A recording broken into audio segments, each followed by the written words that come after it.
Estamos en un día muy concreto que es el Día de la Tierra, es un día en el que además está lloviendo, es un momento para recordar situaciones como hemos vivido con la DAN hace unos años, riadas que hemos tenido, inundaciones que hemos tenido, como fue la riada del 57, la pantanada de Tous.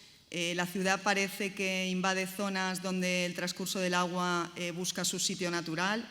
El suelo no tiene capacidad de infiltrar ese agua y además las lluvias arrastran cada vez más suelo, de forma que esto hace que se convierta en un agente desertificador y contribuya a degradar el medio ambiente. ¿Qué podemos hacer para paliar o prevenir estos efectos? Actuar desde dos frentes. Actuando sobre la urbanización, que es el aspecto en el que vamos a entrar a través del trabajo que ha desarrollado Sara Perales de los SUDs, y preparando a los edificios para enfrentarse y recuperarse a través de actuaciones para reforzar la resiliencia en los edificios, que es el tema que va a desarrollar Alberto Rubio a continuación. Voy a dar paso a Sara Perales Montparler. Sara es doctora ingeniera de Caminos, Canales y Puertos y máster en Consultoría de Ingeniería Civil por la Universidad Politécnica de Valencia. Es la consejera delegada de Green Blue Management SL, empresa consultora perteneciente al grupo TIPSA, especializada en sistemas urbanos de drenaje sostenible. Su carrera profesional se ha desarrollado tanto a nivel nacional como internacional en torno a estudios y proyectos de incorporación de SUDs en diversos planeamientos urbanísticos, tanto en el sector privado como en el público. Sara se doctoró en 2015, presentó su tesis Una metodología para la gestión regenerativa del agua de lluvia. Cabe destacar su participación en proyectos competitivos de innovación a nivel europeo relacionados con el trinomio agua, energía, cambio climático en el Mediterráneo, así como el extenso listado de publicaciones científicas y de participación en cursos y congresos. Fue premio Ingeniero Joven y alumni destacado en la UPV y actualmente es miembro de la Junta Directiva del Consejo Mundial de Ingenieros Civiles. Cuando quieras, Sara, te dejo la palabra. Te agradecería que nos ciñésemos al tiempo para ir intentando recortar este pequeño retraso y cuando quieras es todo tuyo, la pantalla. Buenos días a todos. En primer lugar, quería agradecer a la organización que me hayan invitado a estar aquí hoy con todos ustedes. En un momento aparecerá la presentación. Quería constatar el comentario de esta mañana del conseller de Vivienda y Arquitectura Bioclimática en cuanto a el grado de felicidad de Nueva Zelanda. Yo he tenido la oportunidad de vivir y trabajar en Nueva Zelanda en el periodo 2004-2006 y efectivamente es un país donde da gusto vivir y trabajar. En el año 2006, a la vuelta de Nueva Zelanda, fue cuando empecé a implementar este enfoque de drenaje sostenible en desarrollos en España y desde entonces estoy trabajando en este tema y sobre esto va a versar mi ponencia de hoy. Los desafíos que presentan las precipitaciones en la ciudad son por todos conocidos, inundaciones urbanas, tanto en las vías como agua que entra en nuestras casas, la incapacidad de las redes de saneamiento y drenaje para gestionar estos altos caudales de escorrentía y el alto consumo energético que la gestión de pluviales convencional nos supone, al tener que gestionar y transportar, bombear y depurar aguas que en un principio eran prácticamente limpias. Nuestras ciudades cuentan con dos tipos de sistemas de saneamiento, los unitarios, que son los que encontramos en la mayoría y en la mayor parte de nuestras ciudades, que en tiempo seco solo transportan el agua residual a las depuradoras, mientras que en tiempo húmedo estas aguas se combinan. Lo que suele pasar es que o bien la red no tiene capacidad de transporte o bien la depuradora no tiene capacidad de depurar tantas aguas en ese momento y lo que acaba pasando es que vertemos agua de muy mala calidad a nuestros medios receptores. La imagen de abajo es una imagen de la playa de Barcelona y aquí pueden ver la mancha que supone esta descarga de los sistemas unitarios en tiempo de lluvia.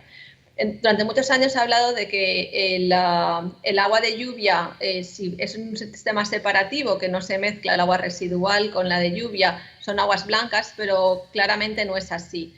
Estas son las muestras tomadas del agua interceptada por este invernal en la rotonda de la Universidad Politécnica de Valencia, en la rotonda del rectorado, y vemos cómo los primeros milímetros de lluvia arrastran mucha contaminación que se ha depositado en tiempo seco en nuestras calles y que contienen altos grados de contaminación. Porque, por lo tanto, cuando hablamos de gestionar el agua de lluvia, tenemos que pensar tanto en esos grandes caudales que generan inundaciones, pero también en la calidad de estas aguas que, a su paso por la urbanización, arrastran contaminantes incluso en sistemas separativos. El sellado del suelo, la práctica habitual de impermeabilizar, hace que cambie drásticamente la hidrología de un territorio al urbanizar. Dado que estamos tan habituados al concepto de aplanar la curva de contagios del COVID, pues quería traer este concepto a colación. Y lo que vamos a tratar con los sistemas de drenaje sostenible es sí a seguir urbanizando, pero hacerlo de una manera respetuosa con el medio ambiente, tratar de devolver, de restituir esa hidrología previa al desarrollo urbano, y de manera que esto, que era lo que sucedía cuando antes de nuestra actuación, no se convierta en aumentar caudales, aumentar volúmenes, sino que la podamos restituir. Como digo, no solamente vamos a tratar de gestionar la cantidad, sino la calidad de las escorrentías. Para eso necesitamos un cambio de paradigma en el que las soluciones de drenaje sostenible, esa gestión del agua de lluvia, que debemos considerar como un recurso y no como un residuo del que nos queremos deshacer rápidamente, pues empecemos a integrar esa gestión del agua de lluvia en el paisaje, creando infraestructuras multifuncionales que, a la vez que son parques o son jardines, son infraestructuras hidráulicas, a la vez que son cubiertas vegetadas que son infraestructura hidráulica, etc. Este enfoque nos permite pasar de la economía lineal a la economía circular, restaura la capacidad drenante de las ciudades con retención, infiltración, donde sea posible. Sí que me gustaría destacar que los SUDs también son muy útiles en zonas donde no podemos infiltrar por diferentes motivos, porque tenemos un aparcamiento abajo, porque tenemos suelos impermeables, por otras razones que no sean convenientes, pero siempre vamos a poder captar desde el origen, filtrar, laminar y ya infiltrar o conducir esas aguas abajo según la casuística. Como digo, muy importante el tratamiento, que se realiza sobre todo de manera natural, mediante filtrado, bioremediación, etc.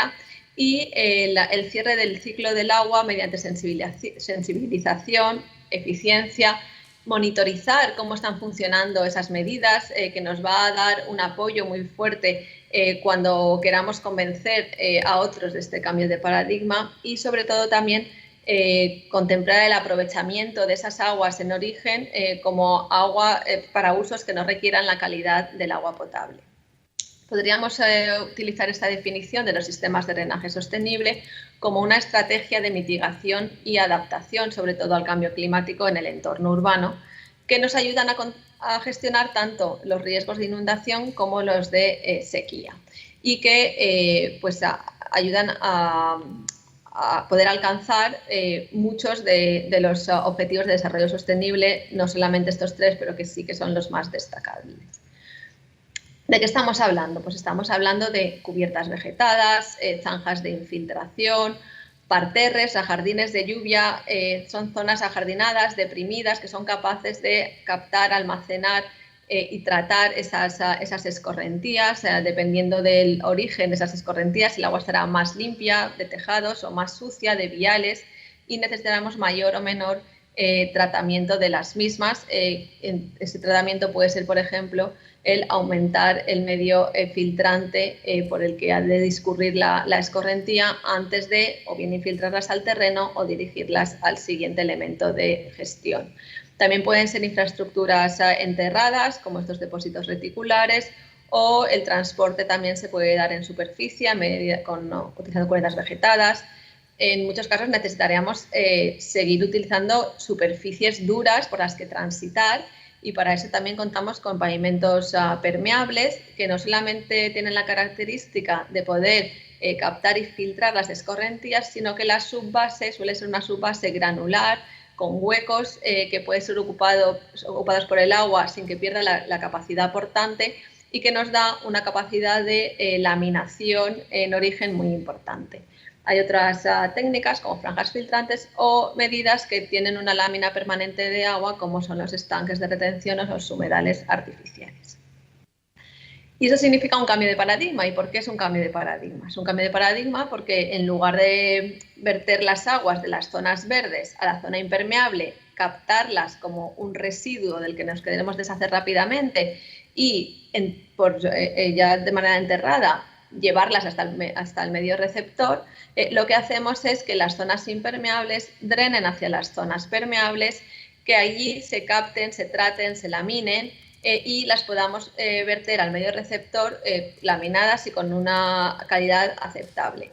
Así tenemos infraestructuras multifuncionales, porque esto es un elemento de separación y de regulación de tráfico, es una mediana, pero a la vez es una infraestructura hidráulica.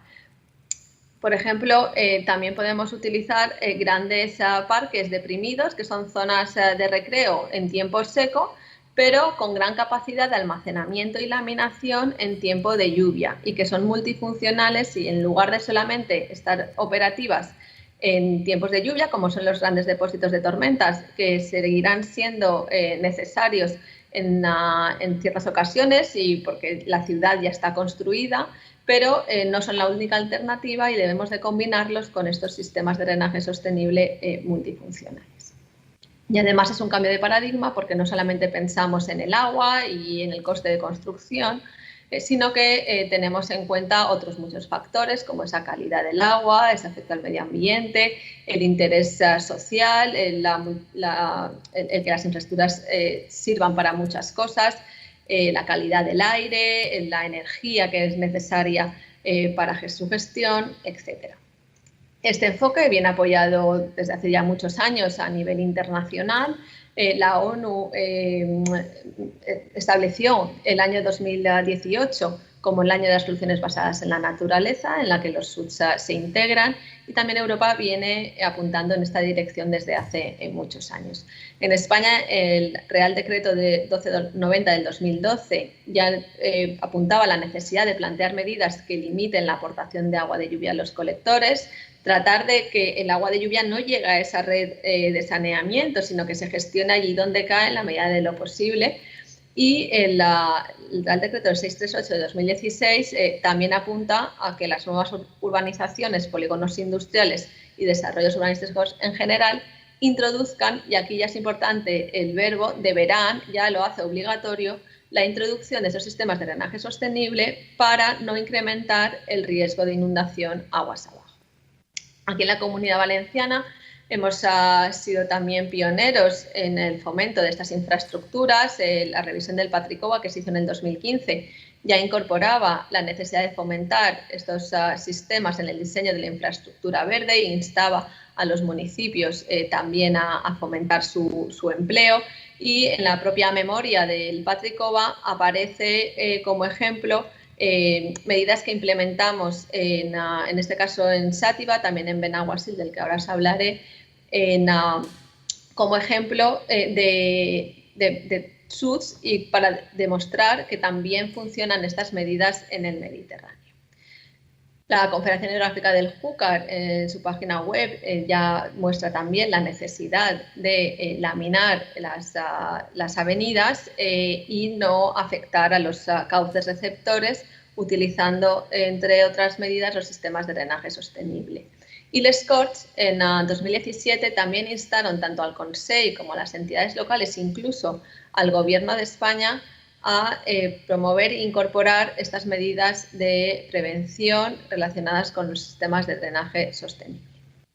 Ya hay normativa municipal y ordenanzas a nivel, o sea, que en el territorio español fomentan o obligan a su utilización, y en este caso en Valencia la normativa de obras de saneamiento y drenaje ya le dedica un apartado a los sistemas de drenaje sostenible, en este caso como fomento.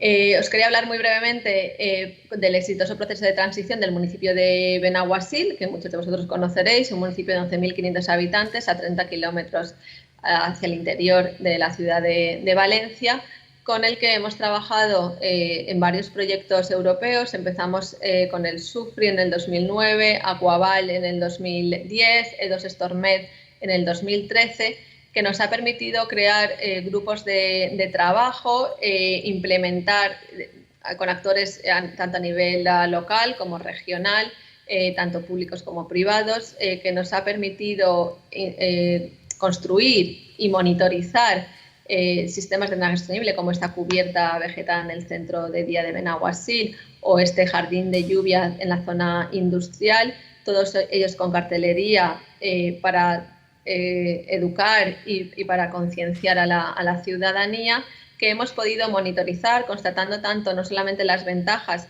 en cuanto a laminar caudales, mejorar la calidad, sino también en el caso de la cubierta vegetada, las ventajas en cuanto a la reducción de consumo energético necesario por el aporte que supone la cubierta vegetada, fomentar el aprovechamiento de ese agua de lluvia para riego, y todo esto le valió el Premio Ciudad Sostenible en la categoría de gestión de agua a nivel nacional a un municipio de 11.500 habitantes en el año 2015. Benaguasil sigue con este enfoque y cada obra que acomete pues ya la va pensando en esta gestión sostenible desde el origen de las escorrentías. Esta línea de trabajo seguido en la Comunidad Valenciana, en el proyecto Life Cersuts, donde se fabricó unos adoquines especiales, también permeables a partir de material de cerámico de bajo valor comercial.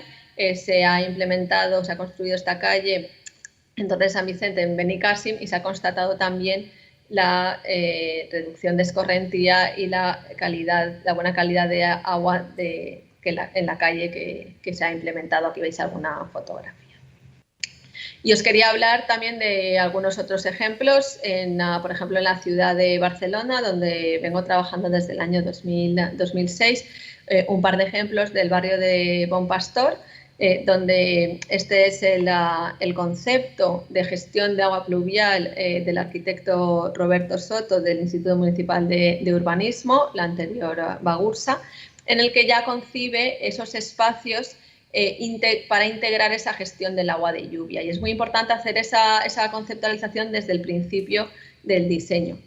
Entonces aquí podemos ver cómo en una superficie de 22.000 metros cuadrados, que es la grafiada en azul, solamente con el 6,4% de zonas verdes captadoras de escorrentía se consigue una gran laminación de los caudales, que incluso para la tormenta de diseño de pre-retorno 10 años, para la que se diseña el sistema de saneamiento que es unitario en la ciudad de Barcelona, pues todo este conjunto de técnicas son capaces de reducir el 85% del caudal pico, o sea, solamente el 15% de ese caudal pico es el que entra en la red. Y en cuanto a volúmenes, pues prácticamente es que no sale ni gota de esta urbanización en los años con lluvias normales e incluso también intensas, en los que solamente una pequeña proporción de ese volumen llegaría al alcantarillado.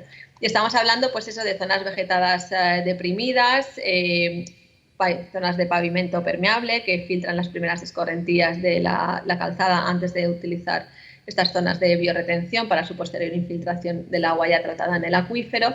Y, como digo, insistimos en la necesidad de acompañar estas actuaciones de cartelería.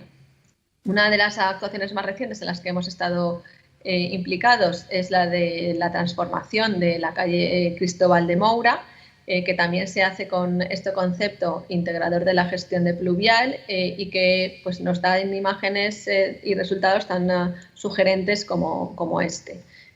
La captación de las escorrentías se realiza tanto en las zonas de las calles adyacentes como en el propio eje verde, y se cuenta tanto como con elementos enterrados, con cajas reticulares de polipropileno, donde se acumulan las primeras escorrentías, hasta una capacidad inmensa de laminación también en estructuras superficiales, como este parque, donde están los niños jugando en tiempo seco, pero que en tiempo húmedo pues aporta una gran resiliencia a la ciudad.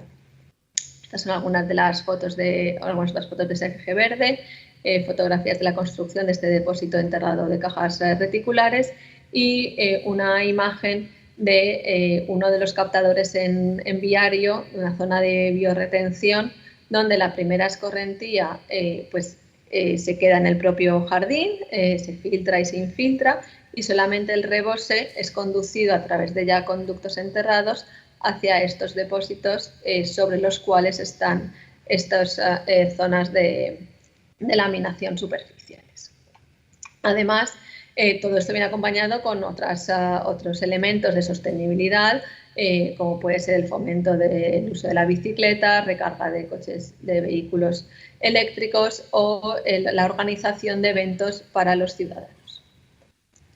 No solamente se actúa en zonas verdes, también en zonas más duras, y por ejemplo, este es el caso paradigmático del Wanda Metropolitano, donde las plazas de aparcamiento se han construido con hormigón poroso, que tiene en su base más de 35 centímetros de grava, que permite la acumulación temporal del agua de escorrentía, que una vez cae sobre el pavimento, se dirige hacia la zona permeable, se infiltra, veis como aquí no hay ningún charco, mientras que en la zona impermeable sí, de la zona impermeable la escorrentía pasa a esta zona permeable, se filtra, se almacena temporalmente en las gravas y en este caso, por tratarse de una construcción que está encima de un antiguo vertedero, el suelo está estabilizado, impermeabilizado, y aquí toda la escorrentía, una vez laminada, es dirigida hacia una red de colectores que conecta con el sistema de saneamiento de la ciudad, pero que el sistema existente no hubiera sido capaz de gestionar todo este incremento de escorrentía si no hubiera sido por la acumulación que se puede producir en los pavimentos permeables. Estamos reduciendo los caudales pico un 63% en la tormenta de diseño. Quería comentar también que las actuaciones de drenaje sostenible no solamente son estructurales, sino también no estructurales, y esas son tan importantes como las primeras. Entre las actuaciones no estructurales de SUDS es la publicación de manuales de diseño. Hemos elaborado para el Ayuntamiento, junto con el Ayuntamiento de Madrid, la primera guía técnica de diseño de drenaje sostenible. También en el año 2019 publicamos la del Ayuntamiento de Castellón de la Plana, y seguimos trabajando en otras. Para quien tenga interés, el año 2019 se publicó en la revista de Obras Públicas del Colegio de Ingenieros de Caminos, Canales y Puertos un monográfico dedicado a drenaje sostenible, donde aparecen más de 20 experiencias de toda España en esta temática. Resaltar como otros SUDS no convencionales, la cartelería, la organización de eventos de demostración. Aquí vemos como en el pavimento permeable de un aparcamiento en agua se filtra rápidamente. ¿Sí? ¿Me oyes? Perdona. Sí. Hemos perdido 3 minutos. Vale, puedes continuar, perdona. No, estoy ya. Sí. Ah, ¿que me habéis perdido? Sí, pero esto último lo hemos oído. Perdona. Bueno, termino ya. Vale. Y luego creamos hace unos años la red SUDS, que por ahora es un grupo de LinkedIn al que os invito a conectaros, que hicimos unas jornadas de un día de duración en Madrid los años de 2017 y 2019, y que os anuncio que estamos organizando las próximas jornadas para junio de este año, que serán online. Y ya para terminar, resumiendo que los SUDS contribuyen directamente a la consecución de los objetivos de desarrollo sostenible, porque mejoran la calidad del estado de las masas de agua, nos protegen frente a inundaciones y sequías, y son un elemento fundamental de adaptación al cambio climático de nuestras ciudades. Decir que sigue siendo necesario desarrollar el marco organizativo y normativo y completarlo con manuales, capacitación, etcétera, y que es importante la implicación de todos los actores y también y fundamentalmente de los ciudadanos para hacer realidad este cambio de paradigma. Y esto es todo lo que había preparado. Muchas gracias por su atención y no sé si habrá preguntas, estoy a su disposición. Vale, pues muchísimas gracias, Sara. En principio no hay turno de preguntas. Te agradecemos, pondremos a disposición de todas las personas interesadas tu ponencia y la grabación, y cualquier consulta pues te la podemos remitir. Te agradezco toda la información, todo el punto de vista técnico, científico, todos los ejemplos que nos has puesto. Está más que justificado el uso de los SUD, y me quedo con el papel importante en la prevención de inundaciones para dar paso a la siguiente ponencia que va a tratar de este tema precisamente. Muchísimas gracias, Sara. Gracias a vosotros. Hasta la próxima. Alberto Rubio Garrido es doctor arquitecto por la Universidad Politécnica de Valencia y doctor en filosofía por la Universidad de Valencia. Ha realizado estancias en diferentes centros de investigación y colaboraciones docentes en universidades europeas, y ha participado en numerosos proyectos de investigación internacionales, tanto en el área de la filosofía como en la arquitectura. Es autor de publicaciones, artículos indexados y comunicaciones en congresos y seminarios de carácter nacional e internacional en cuestiones relativas a la estética y teoría de la arquitectura, política de vivienda e historia de la arquitectura y la regeneración urbana.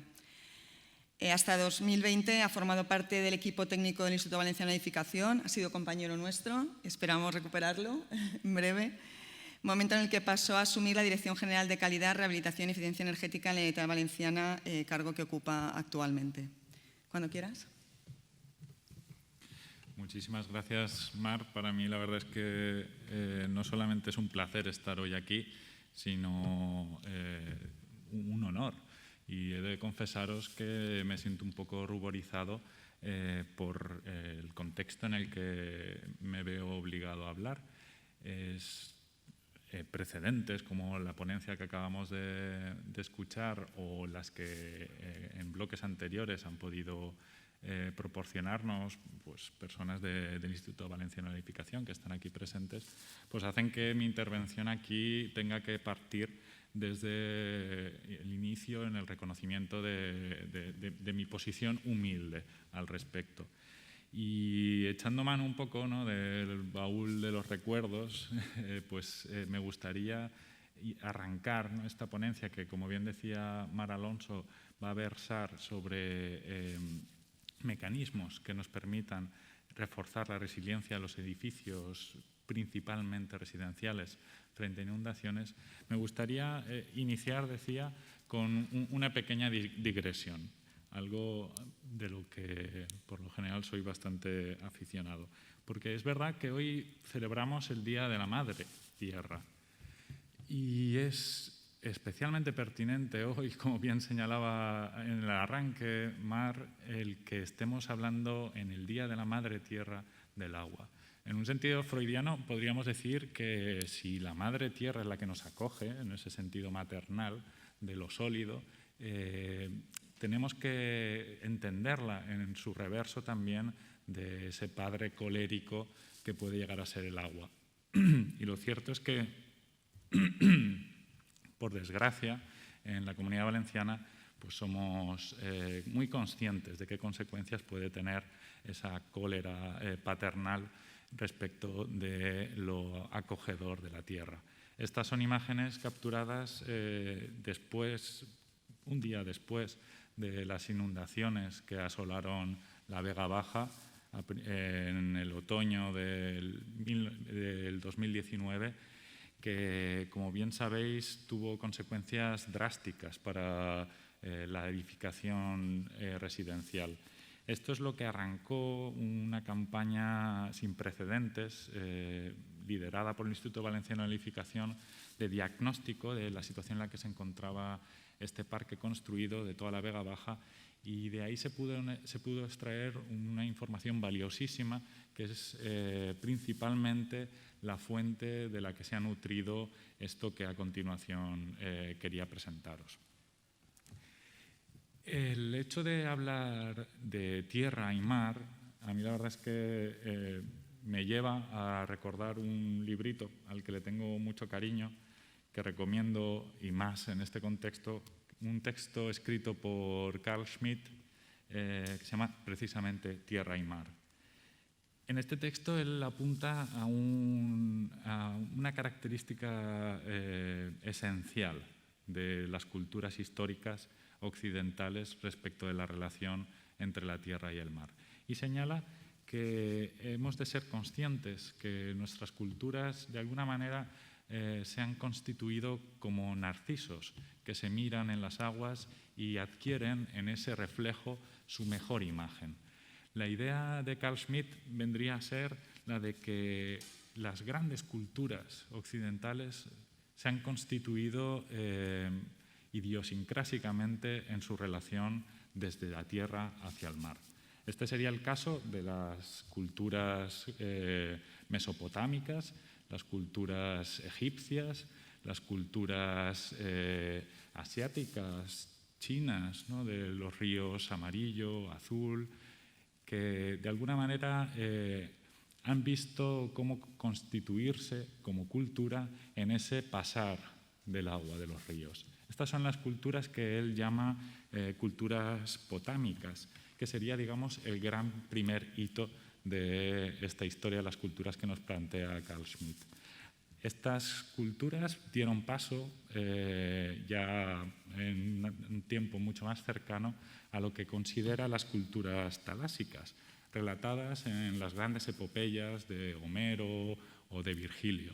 Son las culturas romanas, las culturas griegas, culturas que desde la tierra ya vislumbraban el mar como un espacio al que dirigirse, pero sigue siendo esos espacios, ese mar Mediterráneo, no en vano llamado Mare Nostrum, siguen siendo espacios de agua contenidos, rodeados por tierra, es decir, espacios que pese a ser ciertamente peligrosos, pueden en cualquier caso ser combatidos regresando al acogimiento de la tierra. Y dice Carl Schmitt, ya no nos encontramos en ninguna de esas dos culturas y hemos de ser conscientes de ello. La cultura moderna, la cultura en la que nos encontramos insertos, es lo que él considera la cultura oceánica. Es decir, una cultura que ha dejado ya atrás el recogimiento de la tierra y que se encuentra en medio del océano a merced de las fuerzas de la naturaleza, de ese padre colérico que sin más protección, dice Carl Schmitt, que nuestra propia técnica. Esto para la cultura mediterránea, para nuestra cultura, es especialmente interesante en la medida en la que de alguna manera, y esto es, en la Comunidad Valenciana es como muy evidente, hemos siempre casi renunciado, ¿no?, a dar ese paso de cultura oceánica. Y nuestra cultura es una cultura que ha sabido convivir entre tierra y mar, de ese padre colérico, esa madre acogedora, y constituirnos como cultura a base de esfuerzo y a base de implicación en ese sostenimiento del acogimiento de la tierra pese a los bandazos coléricos del padre agua.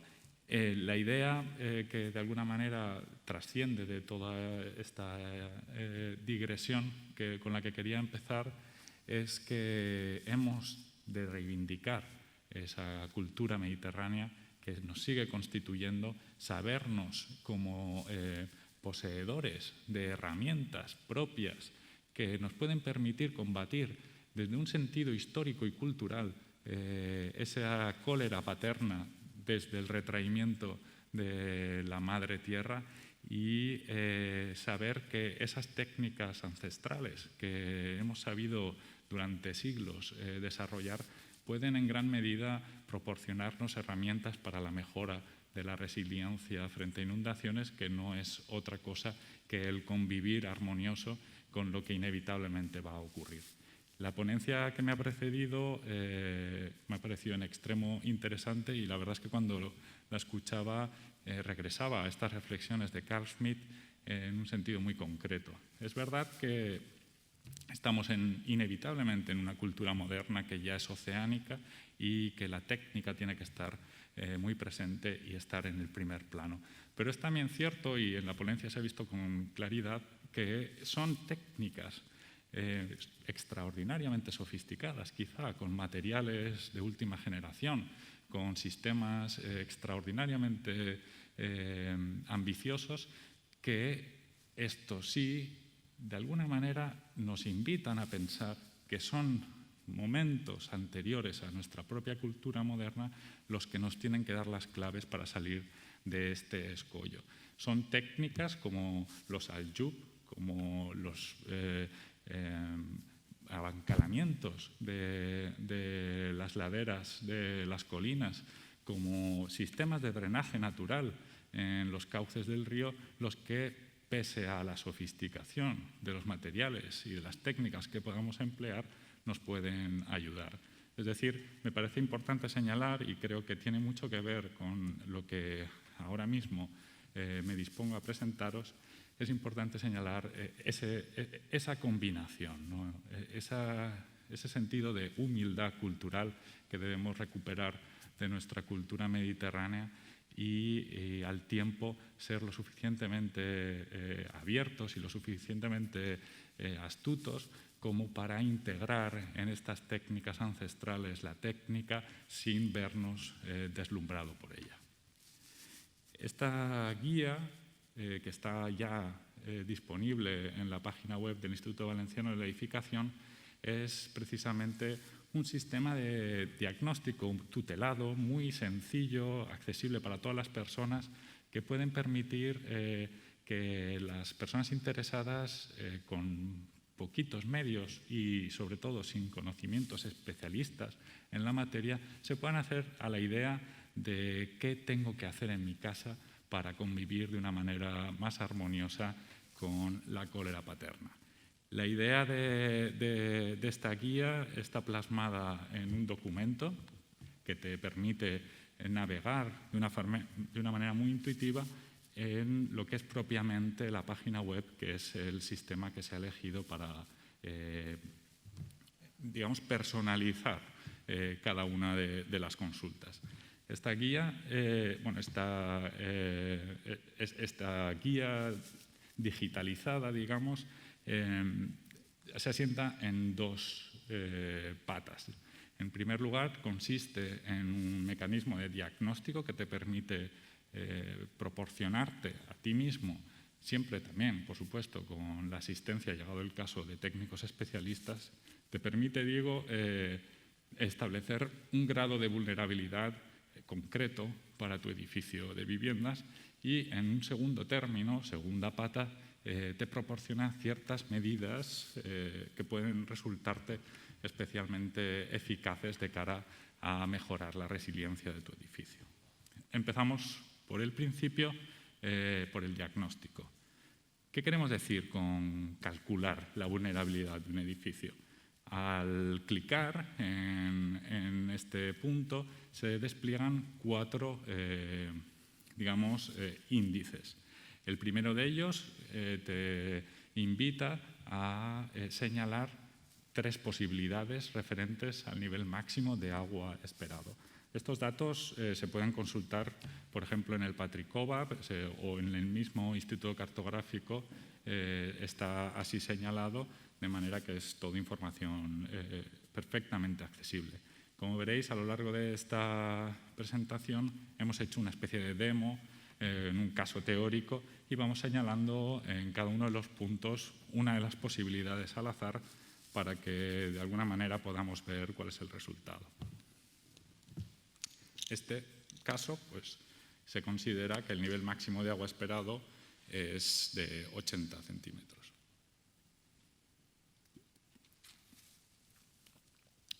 Pues bien, una vez clicado ese primer punto, se desplegaría en el segundo de los paquetes lo que se ha determinado como vulnerabilidad parcial. A su vez, esta vulnerabilidad parcial, que no es otra cosa que una serie de 4 aspectos concretos relativos a la situación del edificio en la parcela, a los criterios generales de diseño, a los criterios constructivos e instalaciones y aspectos relativos a materiales. Pues estos 4, digamos, bloques son los que constituirán el concepto de vulnerabilidad parcial, que nos permitirá, en tercer lugar, en tercera de estas casillas, hablar de la vulnerabilidad global. Pongamos un ejemplo. No me voy a detener en exceso en cada uno de los puntos, porque, como podéis ver, se trata de una guía bastante completa, pero sí que es importante pues señalar, ¿no?, cuáles son, digamos, el proceder que cabe esperar en esta guía. Pongamos por caso que estamos hablando en la vulnerabilidad parcial de aspectos relativos a la situación del edificio en la parcela. Hay tres posibilidades, tres, digamos, casuísticas que ha de tenerse en consideración. La primera sería la ubicación, la segunda la alineación con el flujo y, por último, la tercera la protección del entorno.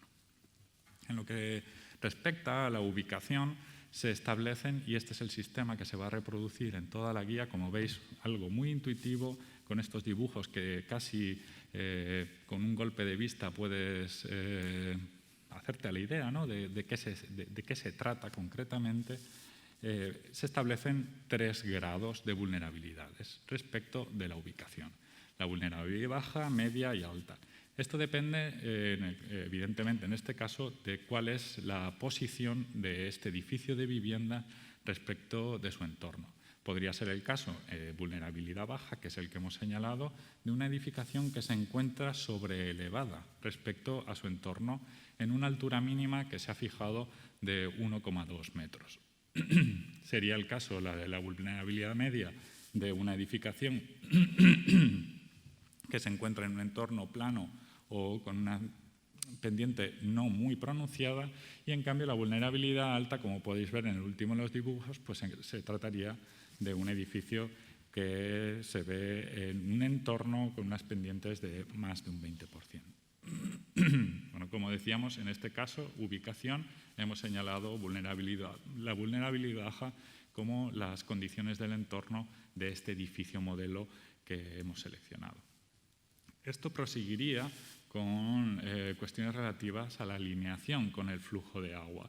Y, una vez más, vulnerabilidad baja, media, alta, en función de qué posición se encuentra el edificio respecto de este flujo. Si bien da una fachada estrecha o ancha, si bien no llega a posarse de una manera sólida en el terreno. De todas formas, como podéis ver, abajo de cada uno de esos criterios de vulnerabilidad tenéis una explicación sucinta que no deja lugar a dudas. Es, como veis, una guía muy pensada para que las personas que habitan estos edificios puedan hacerse una idea, ¿no?, de en qué situación se encuentran esas viviendas, y en la segunda de las fases de esta guía poder hacerse una idea de cuáles son las medidas que deberían adoptar.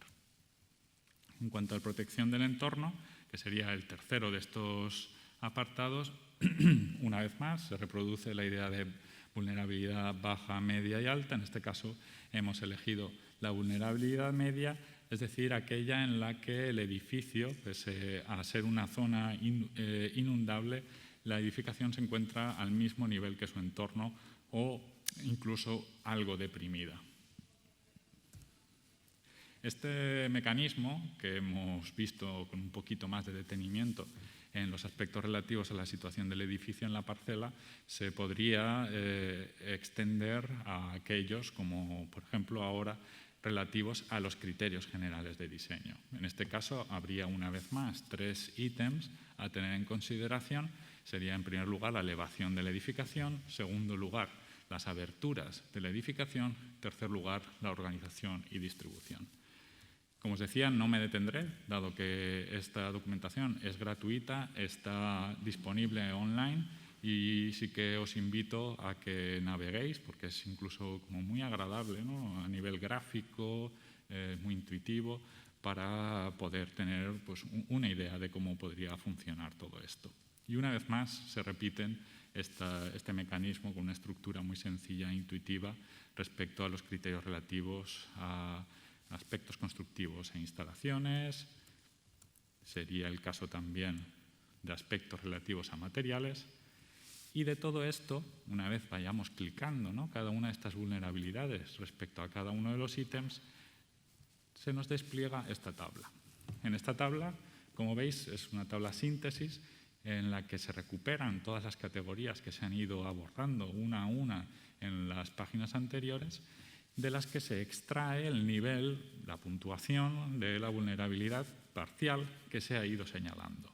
Esta vulnerabilidad global, que es, digamos, la síntesis de las parciales, viene a ser una suma ponderada de cada una de las vulnerabilidades que se han ido tratando en los apartados anteriores y que en el caso teórico que aquí presentamos da como resultado 2,2, es decir, una vulnerabilidad global de ese edificio concreto media. Esto, si recordáis, lo primero que se pedía, que era el nivel, el presunto nivel de inundación que se podía estimar para ese edificio, nos permite, con la vulnerabilidad global, estimar un daño potencial para ese edificio concreto. En este caso, dado lo que señalamos, se está hablando de que este edificio concreto tiene un 25% de posibilidades de sufrir un daño moderado y igualmente un 25% de no sufrir ningún daño. Es residual, un 5% la probabilidad de sufrir un daño grave o un 44% de sufrir un daño leve. Esta sería un poco la síntesis de este primer apartado en el que se calcula la vulnerabilidad y te dimensiona de alguna manera a qué riesgo de daño está expuesto ese edificio concreto. Y daría lugar a la segunda parte, ¿no?, de esta guía, que es en la que se proporcionan medidas concretas para abordar esa vulnerabilidad que ha sido diagnosticada. La pata de propuestas de medidas se articula a partir de 2 cajones. Estos cajones son los de la prevención de daños por inundaciones en elementos constructivos de los edificios existentes y, en un segundo término, la prevención de daños por inundaciones en servicios y equipos de edificios existentes. Una vez más, no me detendré en todo este abanico de posibilidades y, si me lo permitís, me centraré en el primero de los bloques, que es aquel que atiende específicamente los elementos constructivos, normalmente de mucha más relevancia que aquellos que atienden los servicios y equipos. En este caso, en este primer bloque, las estrategias a seguir son de 3 tipos y así se propone en la guía. La primera sería la de evitar esos riesgos, esos daños, perdón. La segunda sería la de resistir esos daños potenciales y, por último, la de tolerar esos daños. Tú clicarías en cualquiera de estas 3 posibilidades y se te desplegaría una serie de sugerencias que pueden proporcionar soluciones para el caso concreto que se está evaluando. Aquí veis descripciones concretas de medidas para, en este caso, evitar ese daño. Sería la de formar taludes y movimientos de tierra integrados en el paisaje. Segunda posibilidad para evitar ese daño, la construcción de diques, muros estancos o barreras permanentes.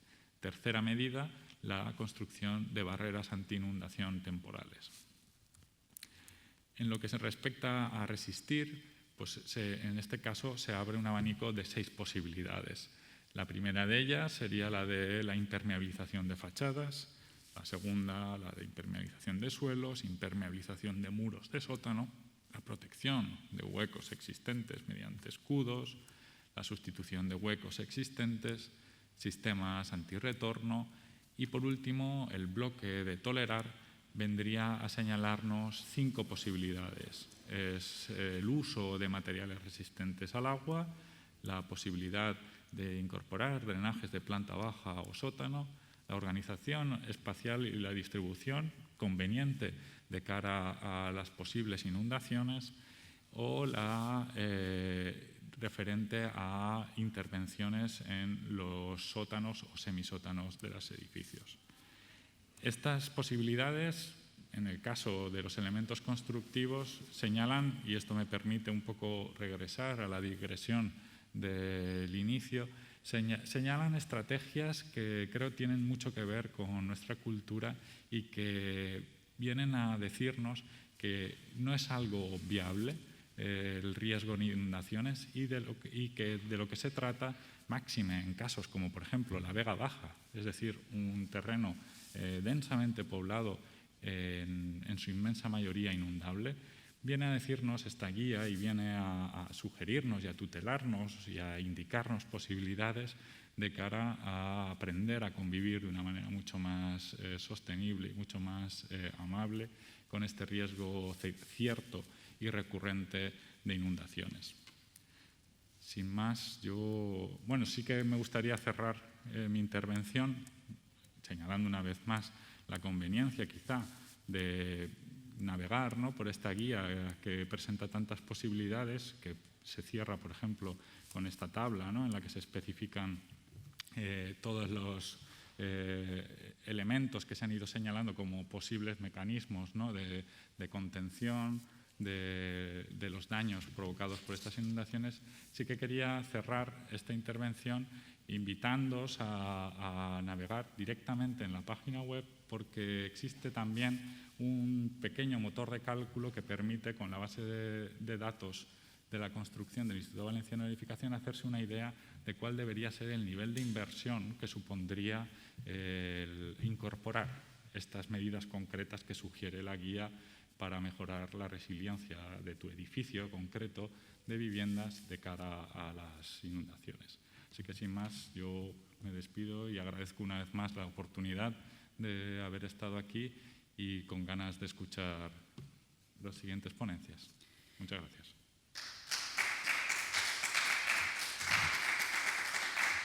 Pues muchísimas gracias, Alberto. Creo que sí queda claro la utilidad de esta herramienta. Lo que sería ideal es que no fuera ni necesaria, ¿no?, que esta vulnerabilidad no fuera baja, media, alta, sino nula.